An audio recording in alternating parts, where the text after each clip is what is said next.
Tobin and me, the two of us, went down to Coney one day, for there was $4 between us, and Tobin had need of distractions. For there was Katie Mahorner, his sweetheart of County Sligo, lost since she started for America 3 months before, with $200, her own savings, and $100 from the sale of Tobin's inherited estate, a fine cottage and pig on the Bog Shannou. And since the letter that Tobin got saying that she had started to come to him, not a bit of news had he heard or seen of Katie Mahorner. Tobin advertised in the papers, but nothing could be found of the colleen. So to Coney me and Tobin went, thinking that a turn at the shoots and the smell of the popcorn might raise the heart in his bosom. But Tobin was a hard-headed man, and the sadness stuck in his skin. He ground his teeth at the crying balloons, he cursed the moving pictures, and though he would drink whenever asked, he scorned Punch and Judy and was for licking the tin-type men as they came. So I gets him down a side way on a boardwalk where the attractions were some less violent. At a little 6x8 stall Tobin halts with a more human look in his eye. "'Tis here," says he, "I will be diverted. I'll have the palm of me hand investigated by the wonderful palmist of the Nile, and see if what is to be will be." Tobin was a believer in signs and the unnatural in nature. He possessed illegal convictions in his mind along the subjects of black cats, lucky numbers, and the weather predictions in the papers. We went into the enchanted chicken coop, which was fixed mysterious with red cloth and pictures of hands, with lines crossing 'em like a railroad centre. The sign over the door says, "It is Madame Zozo, the Egyptian palmist." There was a fat woman inside, in a red jumper with pothooks and beasties embroidered upon it. Tobin gives her 10 cents and extends one of his hands. She lifts Tobin's hand, which is own brother to the hoof of a dray horse, and examines it to see whether it's a stone in the frog or a cast shoe he has come for. "Man," says this Madame Zozo, "the line of your fate shows—" "'Tis not me foot at all," says Tobin, interrupting. "Sure, 'tis no beauty, but ye hold the palm of me hand." "The line shows," says the Madame, "that you've not arrived at your time of life without bad luck. And there's more to come. The Mount of Venus, or is that a stone bruise, shows that you've been in love. There's been trouble in your life on account of your sweetheart." "'Tis Katie Mahorner she has references with," whispers Tobin to me in a loud voice to one side. "I see," says the palmist, "a great deal of sorrow and tribulation with one whom ye cannot forget. I see the lines of designation point to the letter K and the letter M in her name." "Whist," says Tobin to me. "Do you hear that?" "Look out," goes on the palmist, "for a dark man and a light woman, for they'll both bring ye trouble. You'll make a voyage upon the water very soon and have a financial loss. I see one line that brings good luck. There's a man coming into your life who will fetch ye good fortune. You'll know him when ye see him by his crooked nose." "Is his name set down?" asks Tobin. "'Twill be convenient in the way of greeting when he backs up to dump off the good luck."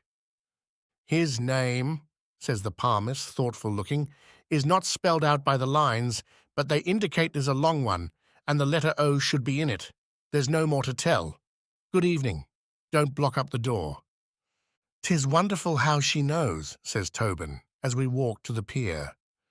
As we squeeze through the gates, a nigger man sticks his lighted cigar against Tobin's ear, and there is trouble. Tobin hammers his neck, and the women squeal, and by presence of mind, I drag the little man out of the way before the police comes. Tobin is always in an ugly mood when enjoying himself. On the boat going back, when the man calls, "Who wants the good-looking waiter?" Tobin tried to plead guilty, feeling the desire to blow the foam off a crock of suds, but when he felt in his pocket, he found himself discharged for lack of evidence. Somebody had disturbed his change during the commotion. So we sat, dry, upon the stools, listening to the Dagos fiddling on deck. If anything, Tobin was lower in spirits and less congenial with his misfortunes than when we started. On a seat against the railing was a young woman dressed suitable for red automobiles, with hair the colour of an unsmoked meerschaum. In passing by, Tobin kicks her foot without intentions, and, being polite to ladies when in drink, he tries to give his hat a twist while apologizing. But he knocks it off, and the wind carries it overboard. Tobin came back and sat down, and I began to look out for him, for the man's adversities were becoming frequent. He was apt, when pushed so close by hard luck, to kick the best-dressed man he could see and try to take command of the boat. Presently Tobin grabs my arm and says, excited, "John," says he, "do you know what we're doing? We're taking a voyage upon the water." "There now," says I, "subdue yourself. The boat'll land in 10 minutes more." "Look," says he, "at the light lady upon the bench, and have you forgotten the nigger man that burned me ear? And isn't the money I had gone, $1.65 it was?" I thought he was no more than summing up his catastrophes, so as to get violent with good excuse, as men will do, and I tried to make him understand such things was trifles. "Listen," says Tobin, "you've no ear for the gift of prophecy or the miracles of the inspired. What did the palmist lady tell ye out of me hand? 'Tis coming true before your eyes. 'Look out,' says she, 'for a dark man and a light woman. They'll bring ye trouble.' Have you forgot the nigger man, though he got some of it back from me fist? Can ye show me a lighter woman than the blonde lady that was the cause of me hat falling in the water? And where's the $1.65 I had in me vest when we left the shooting gallery?" The way Tobin put it, it did seem to corroborate the art of prediction, though it looked to me that these accidents could happen to anyone at Coney without the implication of palmistry. Tobin got up and walked around on deck, looking close at the passengers out of his little red eyes. I asked him the interpretation of his movements. You never know what Tobin has in his mind until he begins to carry it out. "Ye should know," says he, "I'm working out the salvation promised by the lines in me palm. I'm looking for the crooked-nosed man that's to bring the good luck. 'Tis all that will save us. John, did ye ever see a straighter-nosed gang of hellions in the days of your life?" 'Twas the 9:30 boat, and we landed and walked uptown through 22nd Street, Tobin being without his hat. On a street corner, standing under a gaslight and looking over the elevated road at the moon, was a man. A long man he was, dressed decent, with a cigar between his teeth, and I saw that his nose made 2 twists from bridge to end, like the wriggle of a snake. Tobin saw it at the same time, and I heard him breathe hard like a horse when you take the saddle off. He went straight up to the man, and I went with him. "Good night to ye," Tobin says to the man. The man takes out his cigar and passes the compliments. Sociable. "Would ye hand us your name," asks Tobin, "and let us look at the size of it? It may be our duty to become acquainted with ye." "My name," says the man, polite, "is Friedenhausman, Maximus G. Friedenhausman." "'Tis the right length," says Tobin. "Do you spell it with an O anywhere down the stretch of it?" "I do not," says the man. "Can ye spell it with an O?"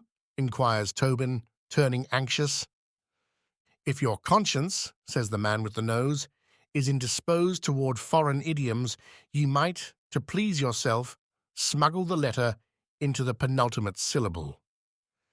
"'Tis well," says Tobin. "You're in the presence of John Malone and Daniel Tobin." "'Tis highly appreciated," says the man, with a bow. "And now, since I cannot conceive that you would hold a spelling bee upon the street corner, will ye name some reasonable excuse for being at large?" "By the 2 signs," answers Tobin, trying to explain, "which ye display according to the reading of the Egyptian palmist from the sole of me hand, ye've been nominated to offset, with good luck, the lines of trouble leading to the nigger man and the blonde lady with her feet crossed in the boat, besides the financial loss of $1.65, all so far fulfilled according to Hoyle." The man stopped smoking and looked at me. "Have ye any amendments," he asks, "to offer to that statement, or are you one too? I thought, by the looks of ye might have him in charge."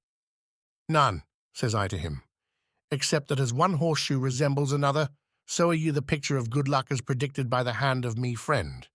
If not, then the lines of Danny's hand may have been crossed. I don't know."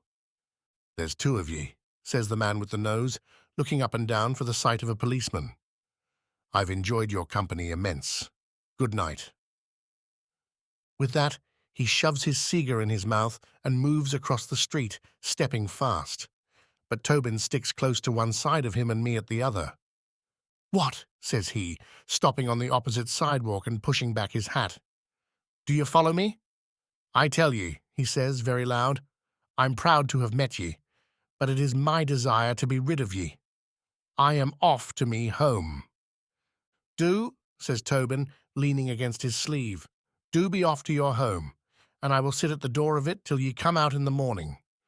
For the dependence is upon ye to obviate the curse of the nigger man and the blonde lady and the financial loss of the 165.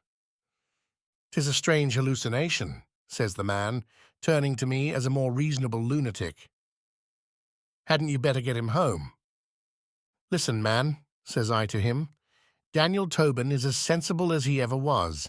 Maybe he is a bit deranged on account of having drink enough to disturb but not enough to settle his wits, but he is no more than following out the legitimate path of his superstitions and predicaments, which I will explain to you." With that, I relates the facts about the palmist lady and how the finger of suspicion points to him as an instrument of good fortune. "Now understand," I concludes, "my position in this riot. I am the friend of me friend Tobin, according to me interpretations. 'Tis easy to be a friend to the prosperous, for it pays. 'Tis not hard to be a friend to the poor, for you get puffed up by gratitude and have your picture printed, standing in front of a tenement with a scuttle of coal and an orphan in each hand. But it strains the art of friendship to be true friend to a born fool. And that's what I'm doing," says I, "for in my opinion, there's no fortune to be read from the palm of me hand that wasn't printed there with the handle of a pick. And though you've got the crookedest nose in New York City, I misdoubt that all the fortune-tellers doing business could milk good luck from ye. But the lines of Danny's hand pointed to ye fair, and I'll assist him to experiment with ye until he's convinced you're dry." After that, the man turns sudden to laughing. He leans against a corner and laughs considerable. Then he claps me and Tobin on the backs of us and takes us by an arm apiece. "'Tis my mistake," says he. "How could I be expecting anything so fine and wonderful to be turning the corner upon me? I came near being found unworthy. Hard by," says he, "is a cafe, snug and suitable for the entertainment of idiosyncrasies. Let us go there and have drink while we discuss the unavailability of the categorical." So saying, he marched me and Tobin to the back room of a saloon and ordered the drinks and laid the money on the table. He looks at me and Tobin like brothers of his, and we have the cigars.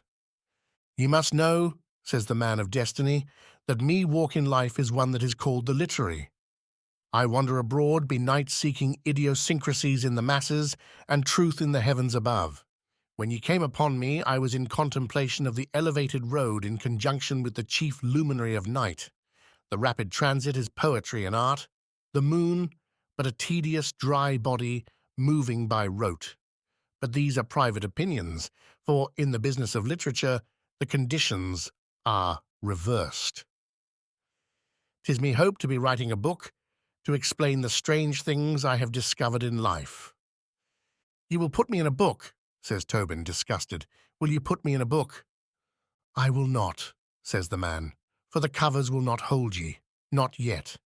The best I can do is to enjoy ye myself, for the time is not ripe for destroying the limitations of print. You would look fantastic in type. All alone by myself must I drink this cup of joy, but I thank you, boys. I am truly grateful." "The talk of ye," says Tobin, blowing through his moustache and pounding the table with his fist, "is an eyesore to me patience. There was good luck promised out of the crook of your nose, but ye bear fruit like the bang of a drum. Ye resemble, with your noise of books, the wind blowing through a crack.